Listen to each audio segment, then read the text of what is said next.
Hello and welcome to The Lucky Roll, an eclectic channel for eclectic games. And today we're reviewing Resident Evil 2, the board game.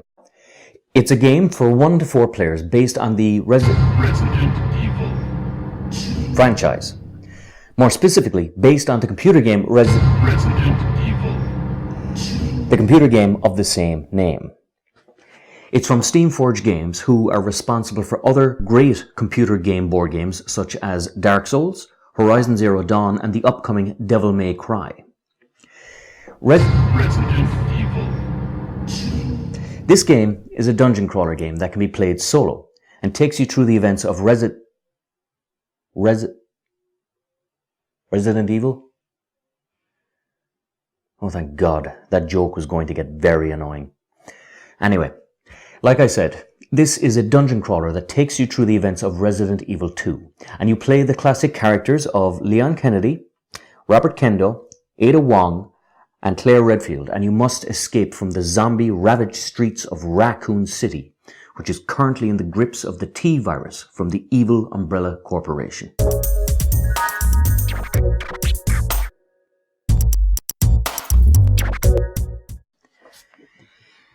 Each of the scenarios presented in the book you can play on their own, but I'd recommend playing them in order as they can be played as a campaign as well. And it gives an extra impetus to certain scenarios because you will spend more time and take more risks to garner a certain item because you can take that item with you for the rest of the game. As with their Dark Souls game, Steamforged have captured the essence of Resident Evil 2 exceptionally well here. From little nods to the computer game, such as the classic opening screen gore warning being literally the first thing you see when you open the box for the first time, to the characters, to the scenarios reflecting classic levels and areas from the game, and most importantly, the sense of dread and tension throughout. This is a game where you will never ever feel safe, and a game where you will literally count every bullet before you fire it. And it's on the last point in particular that Steamforged have done an exceptionally good job in capturing the essence and the feeling of the Resident Evil 2 computer game.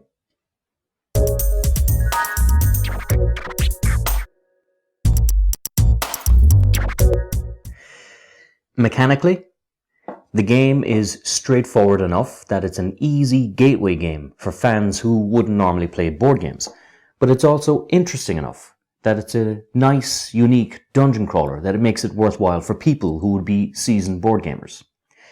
There's no antagonist player, so you can either enjoy a solo playthrough or a cooperative adventure against the board game, computer game AI, but it's in the cooperative part of this game where the game really shines. Players start at separate points of the map and they must meet to complete objectives. If a character dies, the scenario has failed, and players must use one of 2 continues to try the game again.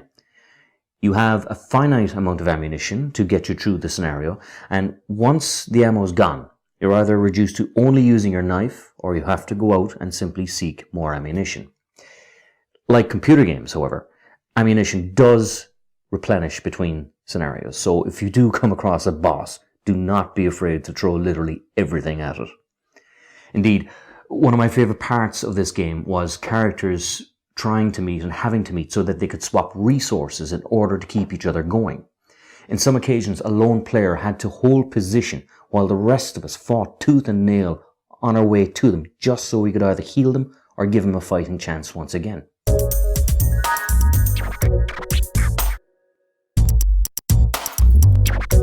The combat is very simple but very effective.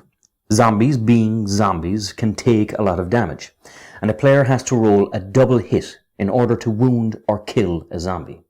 Only one side of the basic die has this. All other sides are either a miss, or they simply push the zombie back 1 space. It's rare, but it is possible to squander all your rounds on one zombie that simply keeps getting pushed back rather than getting killed. Better weapons, of course, have better dice, or better odds, but also more finite rounds, and you will find yourself agonizing at times as to whether to expend your special ammo or to save it for future encounters with more difficult enemies.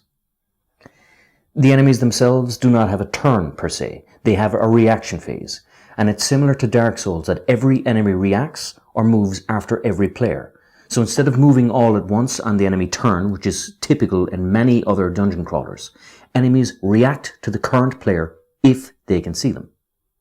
Much like the computer game, this can be played to the player's advantage. If the enemy has nothing to react to, it won't move.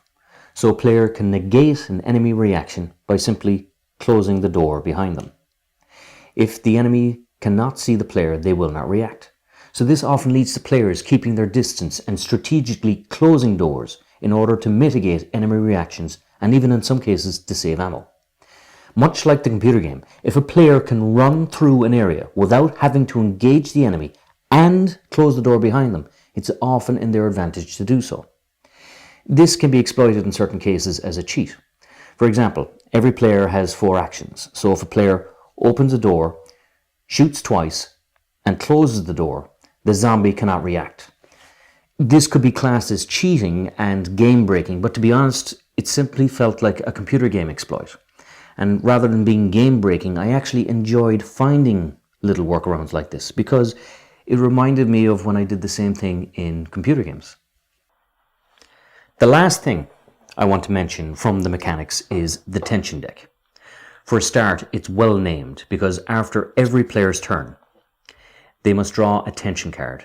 And these can range from nothing happening to something horrible happening in which a player is ambushed by monsters. So you are never truly safe at the end of your turn, no matter the state of the board. The tension deck also serves as a timer, so when a player runs out of tension cards, the scenario is over. This is extended, however, quite cleverly through the use of the ink ribbon on a typewriter, which allows players to reshuffle the tension deck and start again. Now this is a nice nod to the computer game, because as a computer game player, you're allowed to save your progress if you found an ink ribbon to use on a typewriter. Indeed, many times through the board game scenarios, we were all colluding together to ensure that there was at least one player close to the typewriter most of the time with an ink ribbon.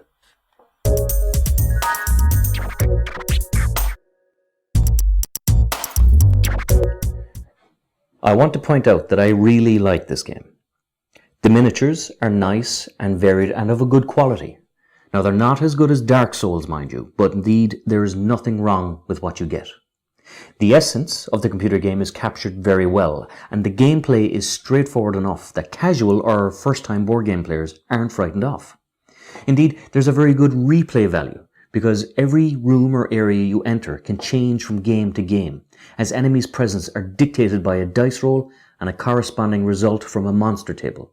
So by and large, no 2 games are the same. However, it's let down quite badly by the board design. As I'm sure you've already judged for yourself at first glance, it's just a sea of black. There are differences in the tiles, but they're so minute that in some cases the detail is lost. The artwork, if you stop to actually look at it, is quite nice, but that's only up close. From a table perspective or from a table distance, you're playing on black squares, and extra details such as walls and doors are hard to distinguish at a glance. Indeed, the doors are largely dark, so you can't always tell if they're open or closed. Other details like the wall, black like the board, are missed completely. You just don't notice them. And this is a pity, because it's a very good game left down by such a core and essential component.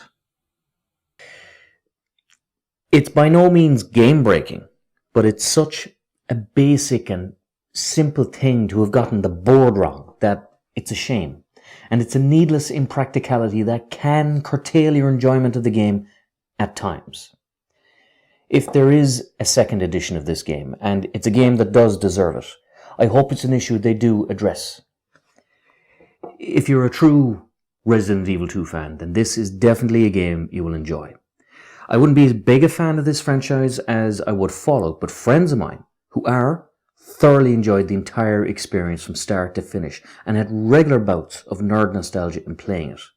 To them, this is literally Resident Evil 2 in a box. This is Sean from The Lucky Roll. If you enjoyed this video, please like, subscribe, all that good YouTube stuff, and until next time, good luck, God bless, and for the love of God, don't get a one-way ticket to Raccoon City.